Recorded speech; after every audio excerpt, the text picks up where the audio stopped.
Et bonjour et bienvenue, chers amis, chers sentinelles, pour notre 9e pensée inspirante du jour. Voyez-vous, en tant qu'Église des derniers jours, nous sommes à l'aube d'un réveil.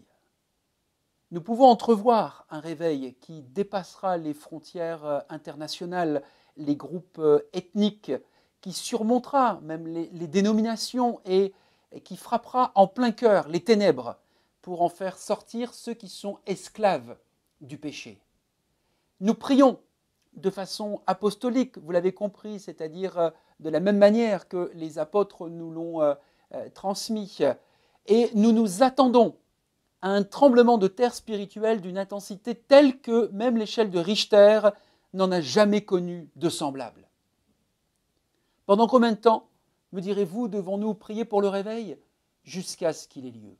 Pour nos familles, pour nos églises, pour nos nations, pour Israël et Jérusalem, avec tout ce qui se passe actuellement, cela devrait nous interpeller fortement.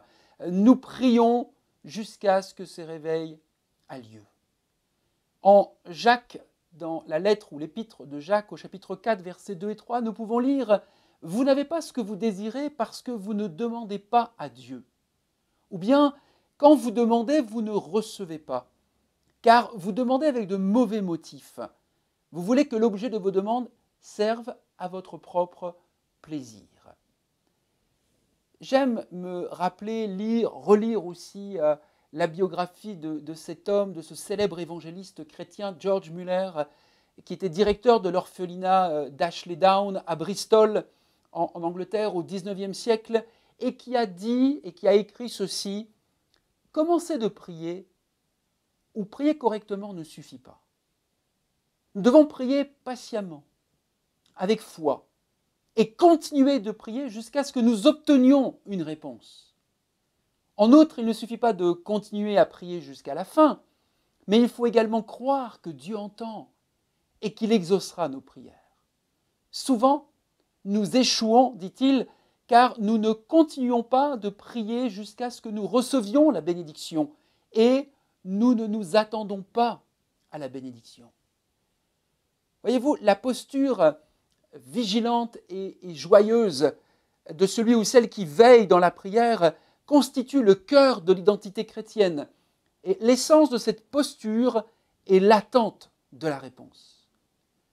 Paul dira dans sa deuxième lettre aux Corinthiens, au chapitre 1 et au verset 20, « Car c'est en lui que Dieu a dit oui à tout ce qu'il avait promis. Aussi est-ce par lui que nous disons oui, amen, pour que la gloire revienne à Dieu. » Il existe, je crois, une arche de secours, un refuge d'espoir, conçu et construit par Dieu pour que les familles du monde entier, celles qui nous entourent aujourd'hui, que vous rencontrez au travail, dans votre voisinage, certains à l'université ou à l'école, eh bien, pour que ces familles, ces personnes puissent y courir et ainsi trouver la délivrance. Cette arche de sécurité, c'est son Église. C'est l'Église locale. Un réveil dans les veilles, dans la prière, surtout collectivement, que l'on soit 2, 3, une dizaine ou une centaine, eh bien, peuvent renouveler la lumière de la lampe de Dieu dans la ville, sur la colline, comme dans l'évangile de Matthieu, nous pouvons le voir, le lire. Voyez-vous, la société peut essayer de freiner notre témoignage, et c'est ce que nous vivons au XXIe siècle. Nos prédications, où il nous est dit qu'il y aura de plus en plus de contrôle, nos actions de bienfaisance, ou nos activités dans les rues, auprès de nos contemporains, dans la ville. Mais cette société ne peut pas lier nos prières. Alors je vous invite, avec moi pour terminer cette pensée, eh bien, à prier à nouveau. Inclinons nos cœurs dans ce moment pour nous adresser à notre Père. Seigneur, nous voulons continuer de prier pour le réveil dans nos familles, pour nos églises, pour nos nations, pour Israël et Jérusalem. Révèle-toi, Seigneur, à leur cœur, comme étant le Messie, leur Sauveur et Seigneur. Seigneur, nous te prions également de croire, de nous aider à croire que tu nous entends et que tu exauceras nos prières sur le fondement de tes promesses. Nous voulons continuer de prier jusqu'à nous attendre à recevoir la bénédiction. Au nom de Jésus, Amen.